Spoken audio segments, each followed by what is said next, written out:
What's up, golf fans, and welcome to this week's edition of the Golf Show on the Grueling Truth Sports Network. I'm one of your co-hosts, Lucas Weitz, here with my other co-host, the lovely Steve Risley. Steve, how you doing today? I don't know that I've ever been described as lovely. That's an absolute new one. In the whole time I've been involved in broadcasting or doing anything or being recognized or introduced, I do not think in the history of introducing me I've ever been described as lovely. So I don't know quite how to take that yet, but I'm going to take it as a compliment and go from there. There you go. Well, Steve, we got a busy show ahead today. Of course, lots of golf news to talk about, including the captain's picks that were announced yesterday and today. Of course, the American team announced 3 of their 4 captain's picks. Let's start with that, of course. Not much of a surprise there. Tiger Woods, Phil Mickelson, and Bryson DeChambeau being selected on the Ryder Cup team. All 3 have played really great golf as of late, including DeChambeau winning the first 2 legs of the FedEx Cup. So, really, Steve, we really predicted it last week, and our predictions came true. Yeah, I don't think it was much of a stretch. I mean, basically, we saw the value of Phil and Tiger. We had a little suspect about Phil's commitment to, play hard and go ahead and get after it. But, he shoots a 63 in the final round of the Dell Technologies tournament and bumps up to, I think, 10 or 11 under, somewhere in that vicinity to end the tournament on. So I think he's proven that his game is still there worthy, and he's sensing the competition that's coming with the Ryder Cup, and he was a no-brainer pick. I mean, obviously DeChambeau wins the first 2 legs of the FedEx Cup tournaments with both wins so far, only 2 wins that are available so far. Has them both, playing probably the best golf of anybody on the PGA Tour right now, and that's obviously a no-brainer. Tiger, a no-brainer for all the other reasons involved, just being Tiger. Probably still I suspect in Tiger, to me, is his ability to close.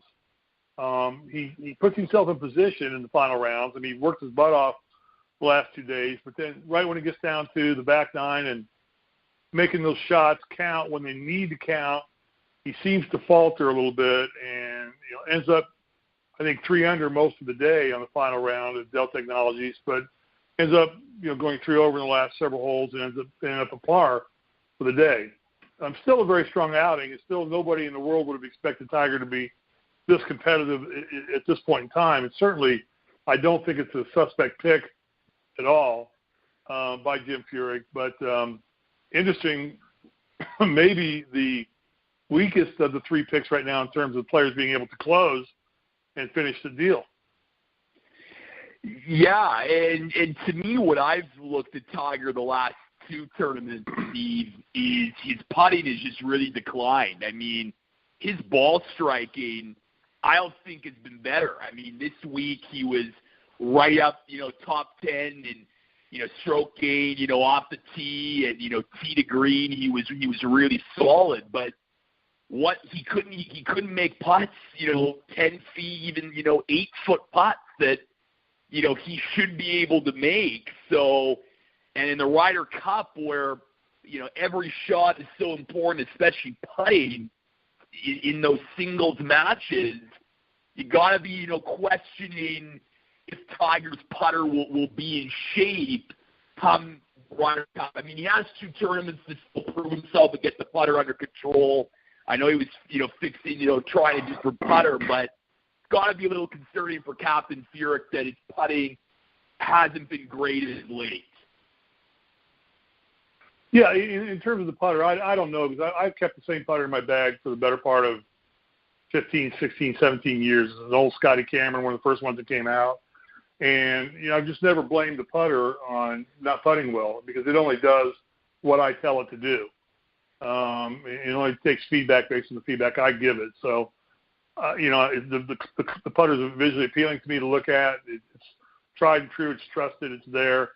I always think of the great putts I've made with that putt more so than I do the bad putts. So this continuing now, since Tiger's now on his third putter, probably in the last 5 or 6 tournaments.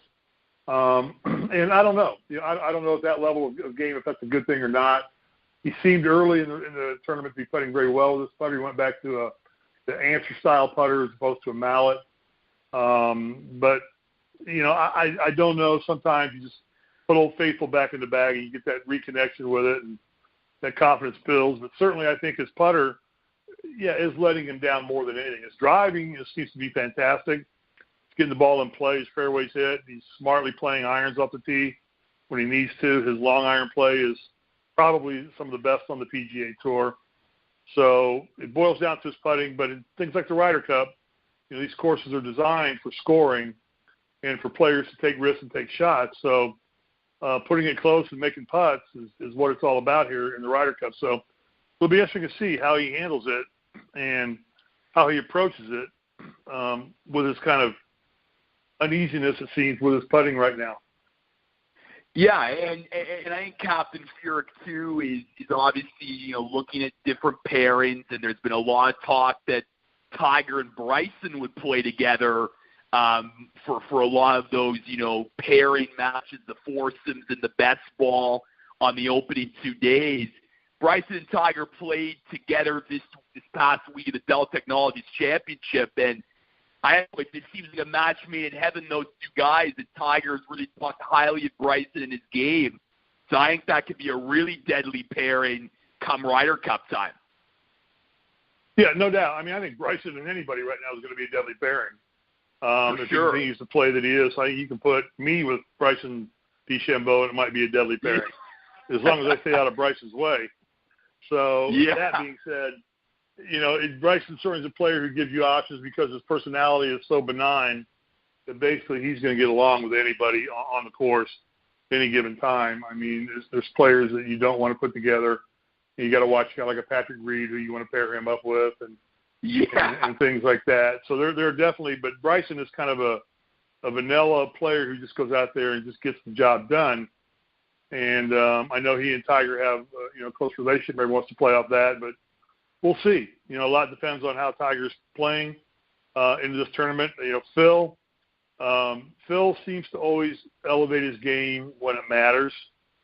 There's a point in time earlier in the year where I thought Phil was just kind of out there floundering, kind of just playing the game almost in a ceremonial capacity, although I don't think Phil Mickelson will ever play ceremonial golf.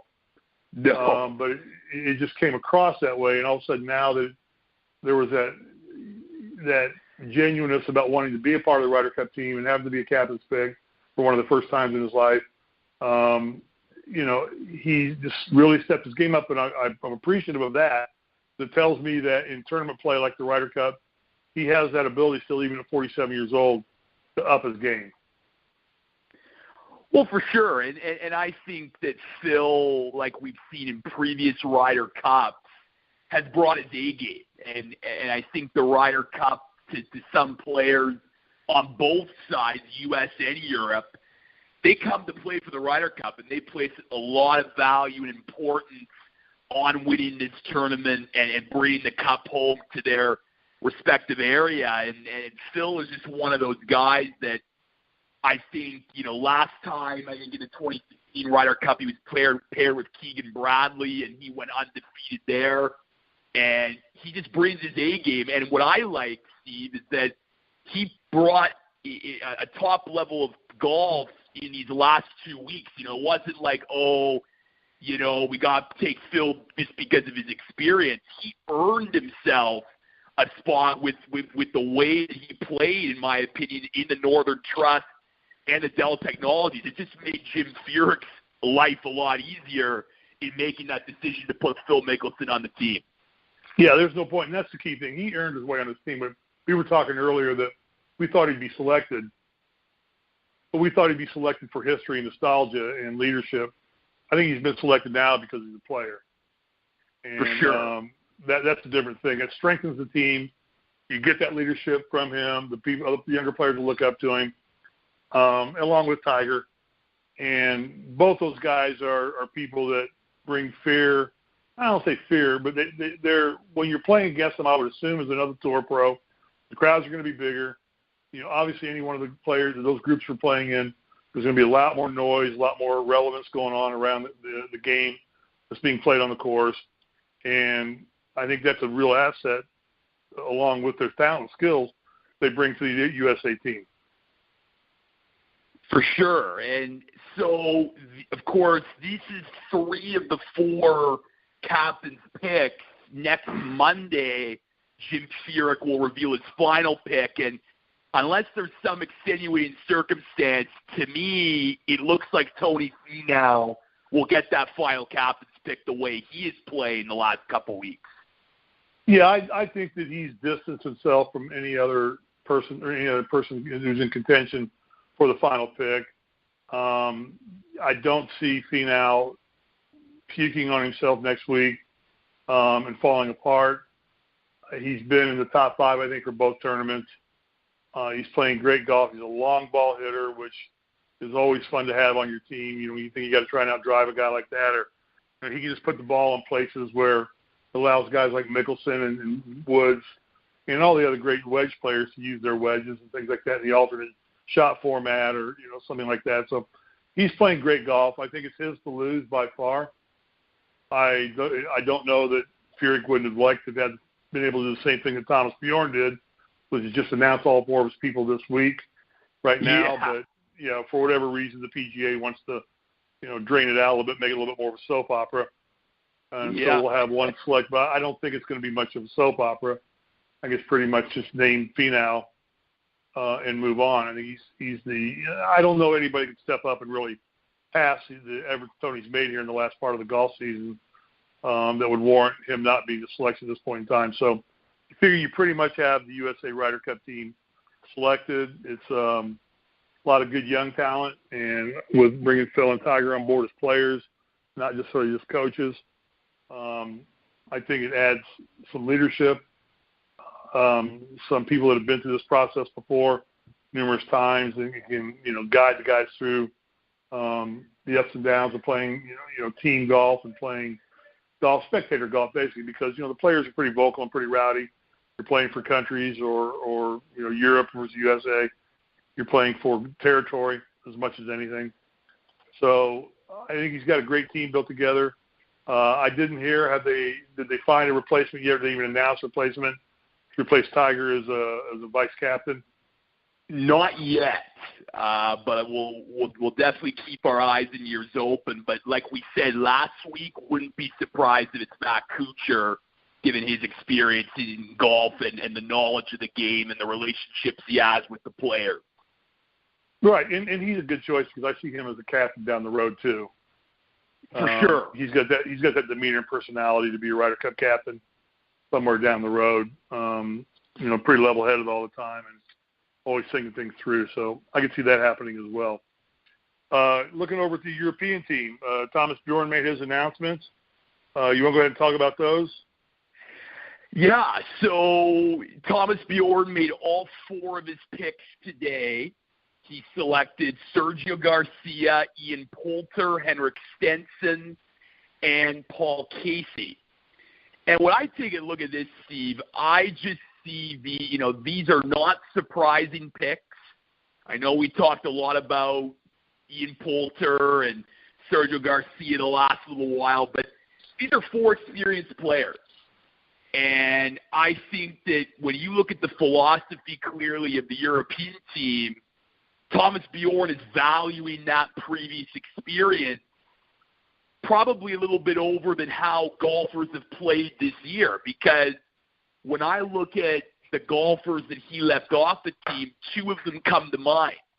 You look at a guy like Rafa Cabrera-Bello, he played in the Ryder Cup in 2016. He went 2-0-1, including winning a singles match this year, or that year. So that's very good. He has Ryder Cup experience, and he's had a good year this year. You look at another guy like Matt Wallace, the Englishman on the European Tour, and he's won 3 times on the European Tour this year, when I know that a guy like Henrik Stenson, who's on the team, hasn't won since 2017. So when I look at these picks, I think that Garcia and Poulter were locks. because of, their Ryder Cup experience. But I would have definitely maybe gone with one of the two guys that I just mentioned instead of Stenson and Casey, just because Stenson and Casey, Casey won once this year, but he's come up small in big moments, especially in the big tournament. And Henrik Stenson, as I said earlier, hasn't won since 2017. So you clearly see the philosophy differences between the Europeans and the Americans. Americans want experience, but they also want golfers playing really well right now and throughout the year, whereas I think Thomas Bjorn was looking at names that, like we said earlier, have history, have nostalgia, and have Ryder Cup experience over production and success in the calendar year. Yeah, and it'll be interesting to see how that plays out. Paul Casey is probably the only name I've really consistently heard this year throughout the golf season in terms of his name being in play in tournaments. I really hadn't heard Poulter's much at all. I know he made a couple runs in a couple tournaments and then vanished. Sergio, we know the problems that he's basically just vanished since winning the Masters. Yeah. And, and Henrik Stenson, I don't know that has he been in contention in anything all year long? He is not. And Stenson actually has a below 500 record in Ryder Cup matches. He's 2-3-2 in his career. 2-4-2? Yeah, 2-3-2 in his career, and he's played it. So again, questionable. You got a guy sense that okay, he won a major, but he hasn't been really relevant in the game of golf really since he won at Royal Troon. Yeah, I agree. But these are all players who have been on the stage before. They've all had some levels of success either on either tour or in the Ryder Cup. And the Ryder Cup tends to be a very, very, very emotional event, probably more so than any other tournament any of these guys ever play year-round. And these are guys, Sergio certainly can. He's a front runner.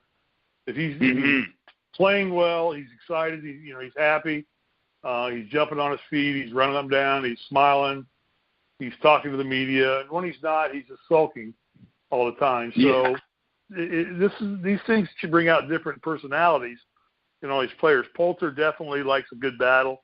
Poulter's kind of their version of Patrick Reed to a degree in terms of just being feisty on the course at all times and willing to get into your head as much as you can. So I don't know the European Tour well enough to know what he left off the table. I know about Cabela Bello and players like that, but I think these are obvious picks. I think they are going to boost TV ratings.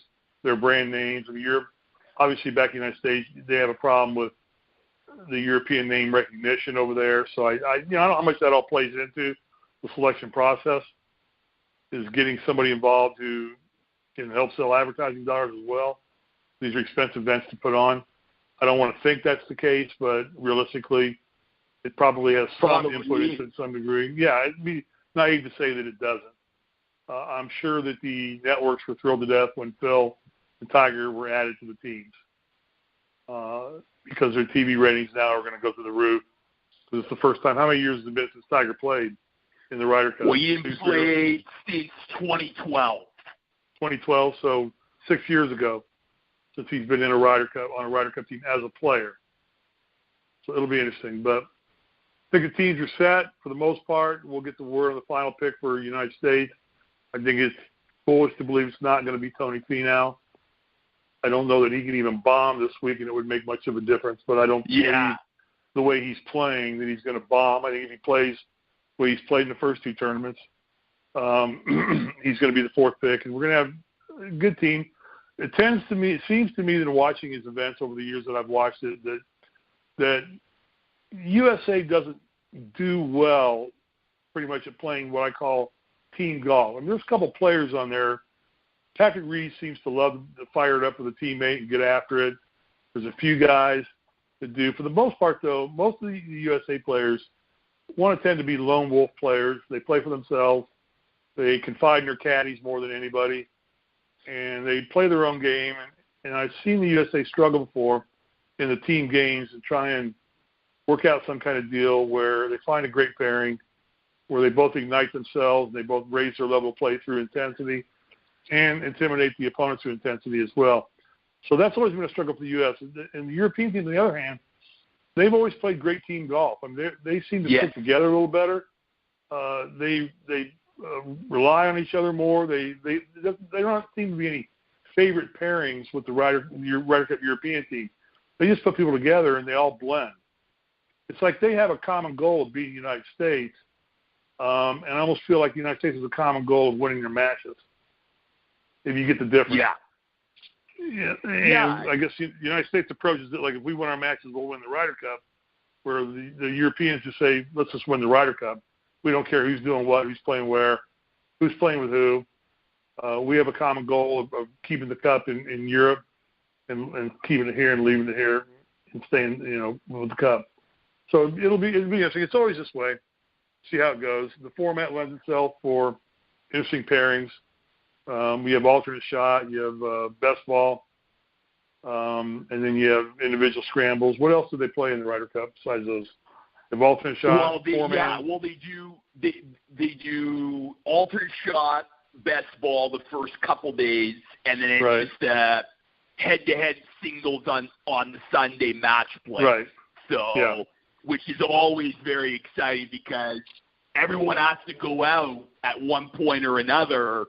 And, it's always fascinating to see what Furyk and Bjorn choose the night before. Do you go out with strength or do you kind of balance it out or do you end with strength, maybe thinking, okay, this Ryder Cup might come down to the final couple singles matches. So it really, it's all on the captains and the vice captains to do their homework and their research to really – make those tough choices and make that decision on who to put out there. And it's always really fascinating to watch because hopefully you get some real star-studded pairing like Patrick Reed, Rory McIlroy in 2016, which provide a lot of fireworks. Yeah, and at this point, I'm not sure I'd put Tiger in a position to where I had to rely on him to win a match, to win the Ryder Cup. I really don't. I think I'd put him in the front and just let him get out and rah-rah and take that monkey off his back because I don't think he's mentally there yet. I think he's had plenty of opportunity to close out tournaments, and he's certainly been striking the ball well enough. So I don't know that I would put Tiger in a position if I was Furyk where we come down to, on Sunday, the last 3 or 4 matches of the decision. I don't know that I want Tiger right now as a player. In his prime I would, but right now I don't know if I want him as a player in there who's going to be part of that process of deciding the last few points of the Ryder Cup. They got to lead off with him. Yeah, because get him in the early rounds. You want that experience. You want that experience early on, and then maybe go with a guy that's a good closer towards the middle and the end, so that they could seal the deal. Right. And I don't know who are the closers for the U.S. Who do we think would be the strong closers? Well, when I'm looking at it, I think Patrick Reed, DeChambeau, Brooks Koepka, right? Those guys. I think the guys who are really playing at their best right now. I think you really got to think of those guys. But see, there's some unsung heroes. I mean, maybe a guy like Tony Finau has the Ryder Cup at his fingertips, and he sinks some long putt to win. So the Ryder Cup can definitely make form legends. So form golfers into legends. So it's always very exciting. But I really do think that for the first time in a very long time, Steve, this American team is pretty stacked top to bottom and probably has the best chance to win in Europe in a very long time because they haven't won over there in 20-plus years. Yeah, and we've talked about before, the course we're playing is a very American course. Very, very, very laid out like an American golf course would be. So that's going to be an advantage for the USA team as well. So we go from there. Well, now it just waits to be seen. Make the fourth pick, and go on, and they get after it in a couple of weeks, don't they? They do. I mean, well, so this week, of course, is the BMW Championship, which is the third leg of the playoff. They then have a week off.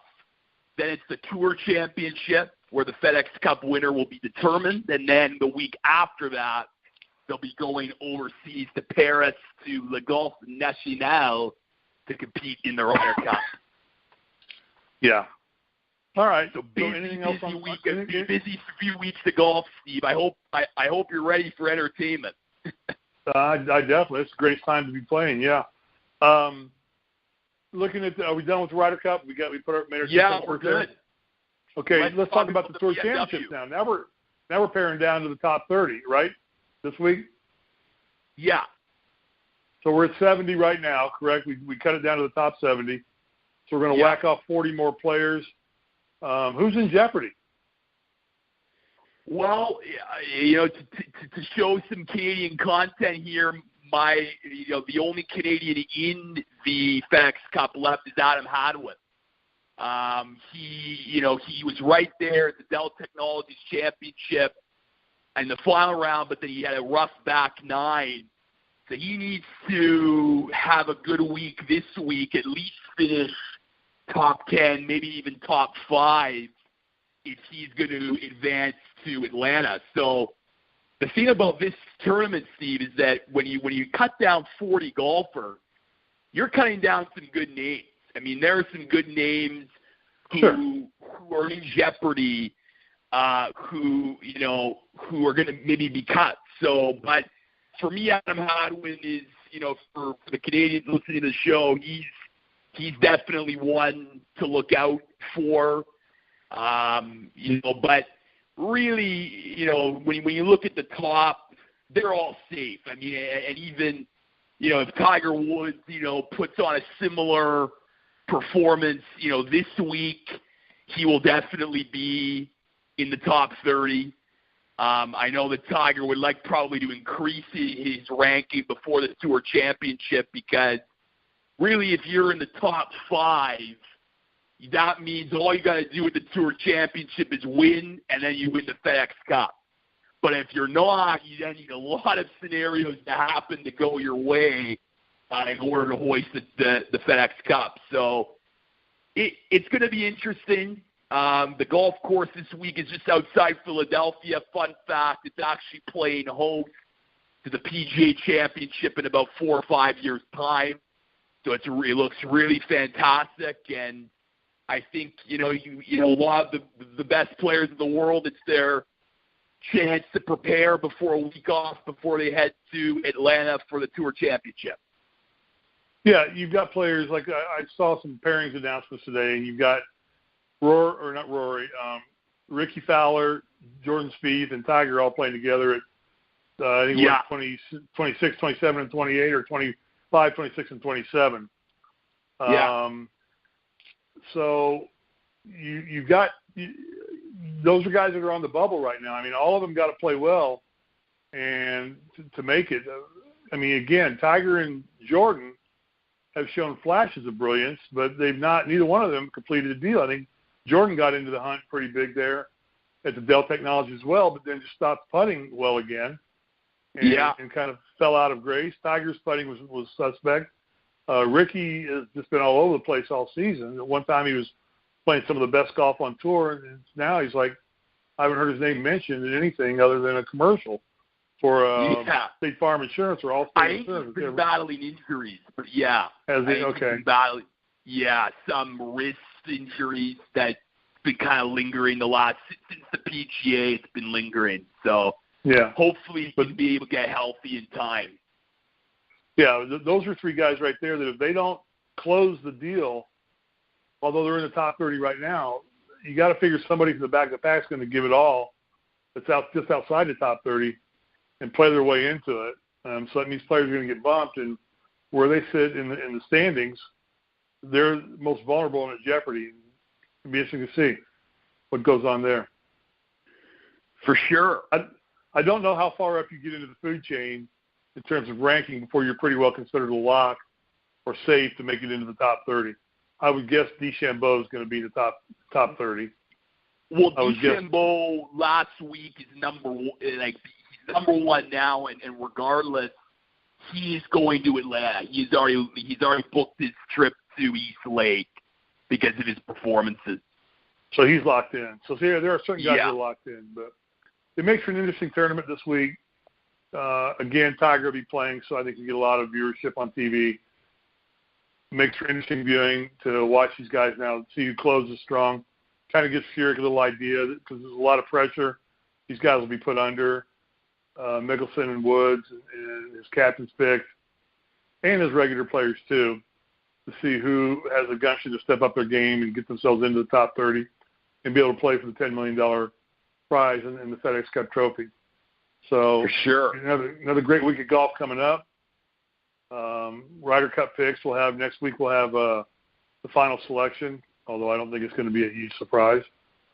And what else is going on in the world of golf before we wrap up? Well, I mean, I think next week, in the LPGA, the final major of the year is going to be starting next week. So Canadian Brooke Henderson, of course, will be competing in that. She's currently ranked third in the world of golf rankings. So hopefully she can continue her success after winning in Canada. And then next week, we will definitely talk more about, Steve, the potential new changes coming to the Ryder Cup points and standings and what have you to try and make it so that someone who wins the Tour Championship will always win the FedEx Cup. Because what's happened in the past is that sometimes you got someone who wins the Tour Championship but does not win the entire FedEx Cup, $10 million. So we'll definitely get into some of those changes going into next week. Well, see, what NASCAR does is, they pare it down to their top 4 drivers, and they do it on a point system to get down to their top. They have 10 races they do in the chase or the playoffs for the NASCAR. They whittle 4 players out every 3 weeks. They get it down to the top 4. Then they just take the points away, and they just say, no, top 30.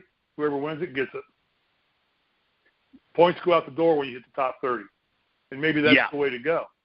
You say if you've made it to the top 30, anybody makes the top 30 has an equal chance of winning the Tour Championship, and there's no point cushion anymore. You get a point cushion up until the top 30. But once we play for the championship, everything's squared up, everything's even, and the best player that week, there's the flaw of it. It basically does come down to the best player that week. But I think that's a better and more entertaining way of doing it, because all of a sudden that puts all 30 golfers right in play, where you get somebody like Tiger who comes in at 28, 29, makes cut. He's so many points down, I don't know that he can earn. There's no way he's going to win the FedEx Cup. No way he could win it. Yeah, so what's the point of having 30 players if you don't have 30 players that have a chance to win the tournament? If that's the case, just pare it down to everybody who's numerically in line with a number to claim the cup if they win. So I think the answer there would be to just wipe out all points in East Lake and say everybody's equal.